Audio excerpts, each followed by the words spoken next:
Who doesn't love ice cream? I know I do. In fact, today, I put my Ninja Creami through its paces with 2 different ice creams. Today, we're doing 2 separate recipes. A classic strawberry that is based on a recipe in the Ninja Creami book. I've made a little bit of modification, really nothing major. I don't have any corn syrup, so I substituted honey. And it's only 5 milliliters in an entire pint, so it's not a lot that you're missing. The other is an original recipe. This is one that I talked about. I had the idea to do a Lemon-Basil-Ricotta Gelato. Well, I followed through on that. This is my version 2. That is a much more involved recipe. All right, enough preamble, let's get into it. To make strawberry ice cream, you'll need strawberries, sugar, lemon juice, honey, and cream. We are going to put 200 grams of strawberries into the pint, so weigh them after you have pulled them. I have my 200 grams, and we just want to quickly quarter them. We're macerating the strawberries in the sugar, pretty standard in sweet recipes that involve fruits of really any sort. Slicing the strawberries opens up their cell walls, lets the sugar pull out moisture a little bit faster. All right, then add the sugar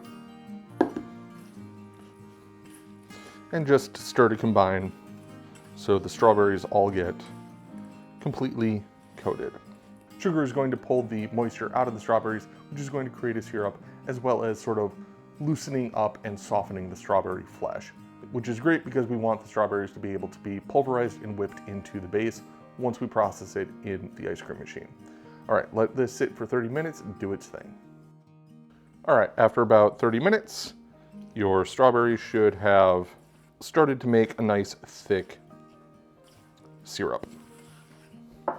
Go ahead, add the lemon juice and the honey. Stir it all together. Then grab a fork and mash the strawberries.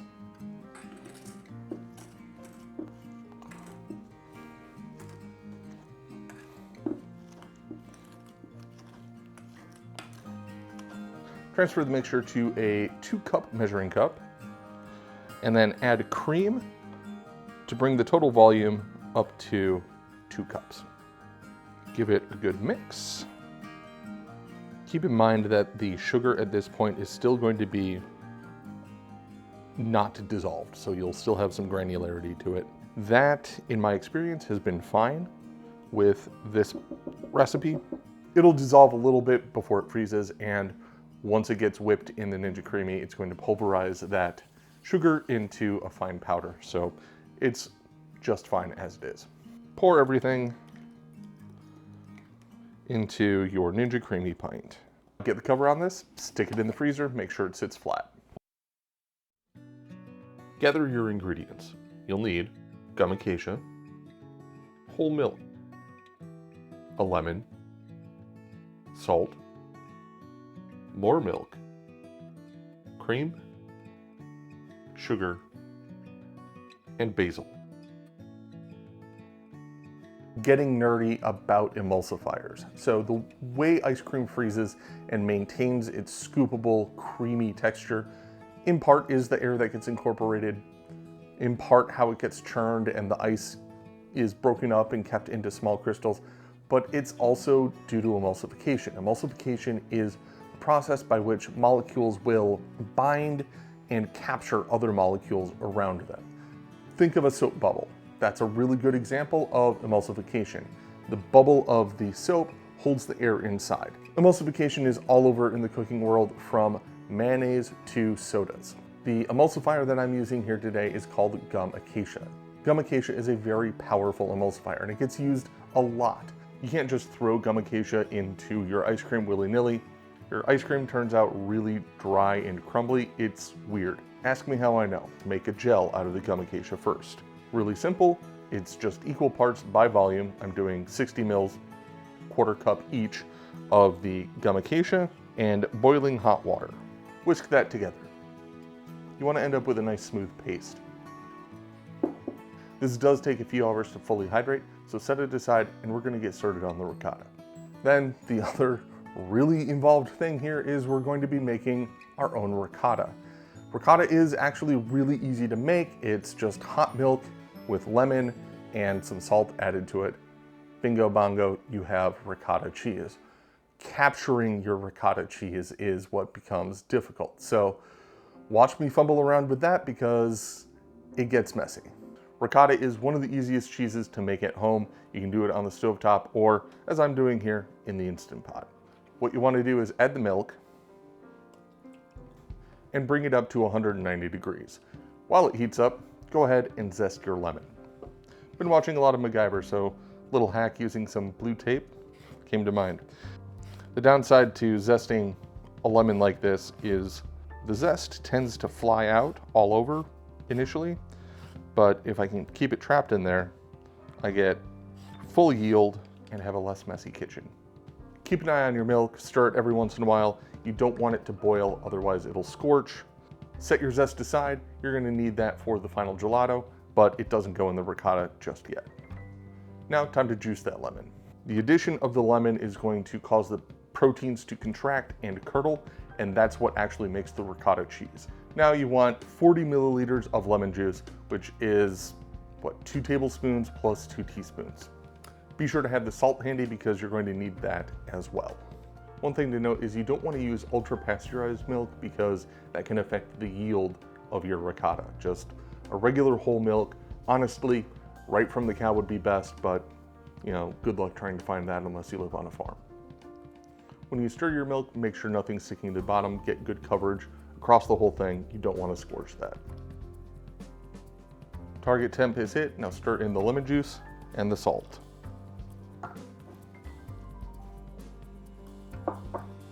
Let this go for a few minutes before we strain it. To strain your ricotta and collect the curds, you're going to need cheesecloth. Line a colander with some cheesecloth. Put the colander in a bowl.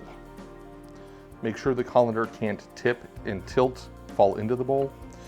And you want to be able to secure the cheesecloth because you don't want it to come loose when you add your cheese and whey. And then simply ladle your ricotta into the cheesecloth. Now let this stand for about 15 minutes. You're going to let it drain out so that you are just left with the curds. And from there, we will move on.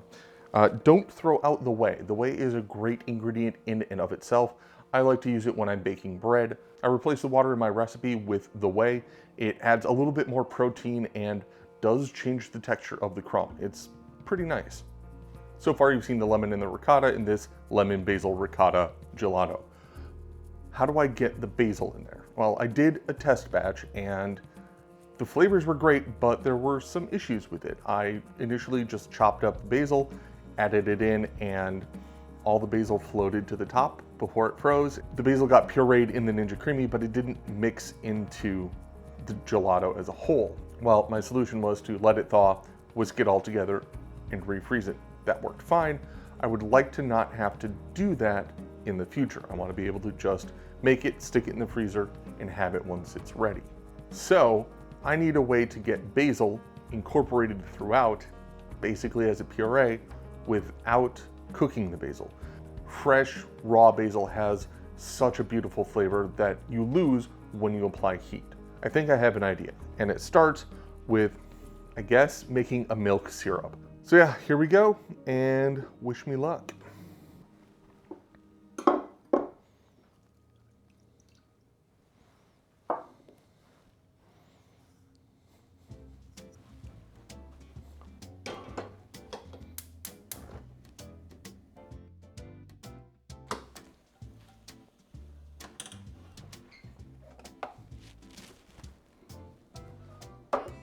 I can't help myself, I need to try this. I'm imagining it's going to basically be like cereal milk after it's soaked up all the sugar from whatever obscenely sugary cereal.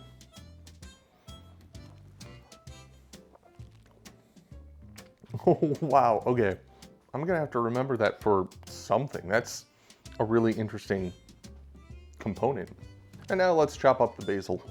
I'm lucky enough to have a neighbor who has an enormous herb garden, and it being October, all her herbs are starting to die. So she offered to let us just take whatever we wanted. The basil was already starting to develop spots in some places, so it's not like it was going to stay good for much longer. So I grabbed a bunch of basil from her to use in a couple of my videos. Good fresh basil has such an incredible smell. This is why I don't want to cook it. I want to maintain that aroma and that real special essence of the basil. The milk syrup is cooled off enough where it's not going to cook the basil. Time to give it the old zip zip. Hope this works.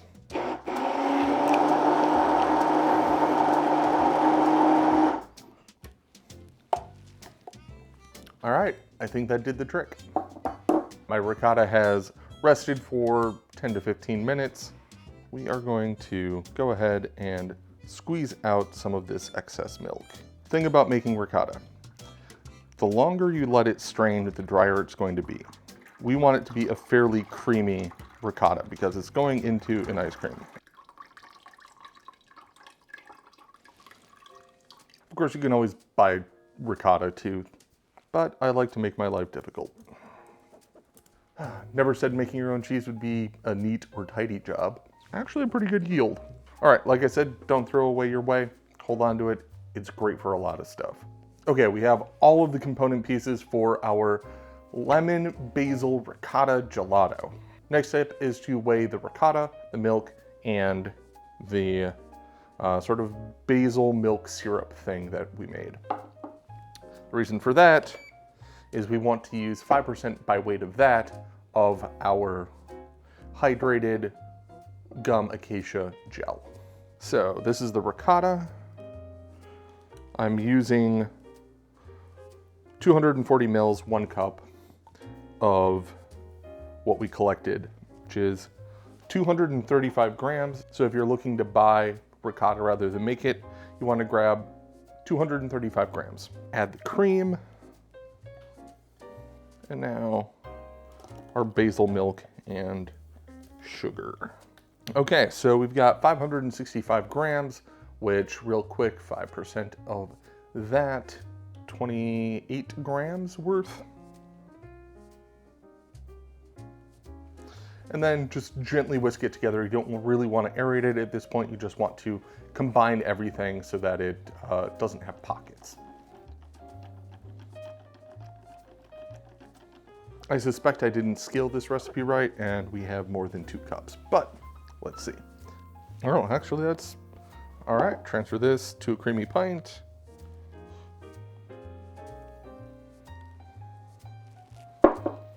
Drop the lid on and freeze.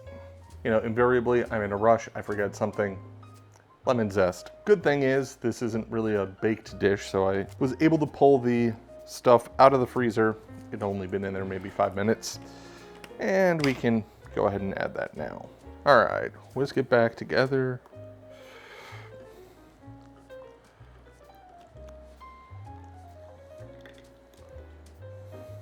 Back in the fridge. Freezer, back in the freezer.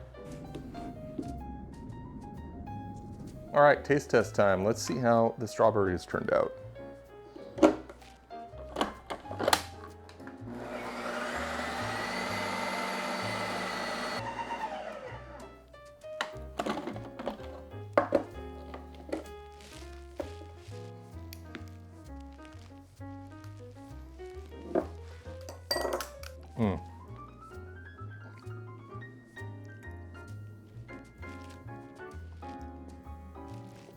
I'll admit I'm a little torn about the lack of chunks of strawberries in there. They're always hard as a rock and like not the most pleasant thing to chew on, but I don't know, I kind of miss them. The strawberry flavor is absolutely huge, just off the charts good. It's really nice and creamy. There might be a touch too much milk fat in here. Next time I make it, I might use a little bit of milk in place of some of the cream. So what happens if you have too much milk fat in your ice cream is it will start to turn that fat into butter, and then it really starts coating your mouth. It ends up feeling a little bit waxy.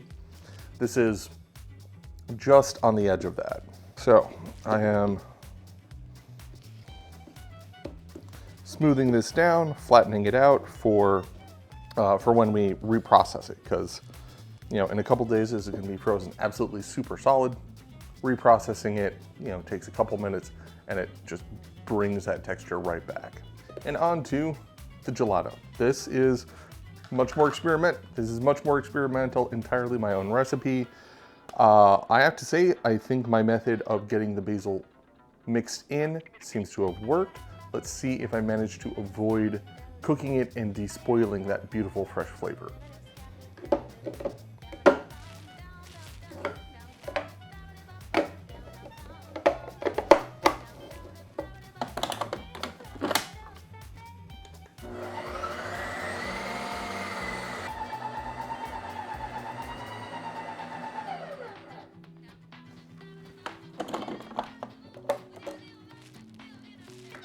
Oh, right off the bat, looks like it's got a great creamy texture. It's definitely dense and creamy like gelato. All right, let's see how she's doing.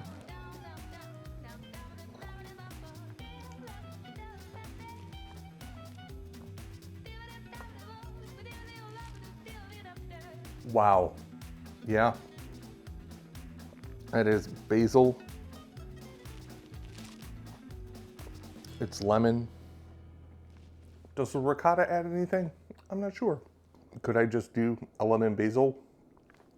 Maybe. This is so good. You got to try this one.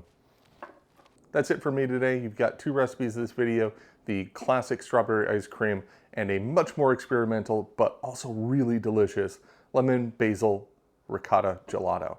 I have got to find a better name for that because it is just too long, but it is accurate for describing what it is, so who knows. Anyway, thank you for watching. I'm PK Sullivan. This is Bread for Crisper Pancakes, and I'll see you next time.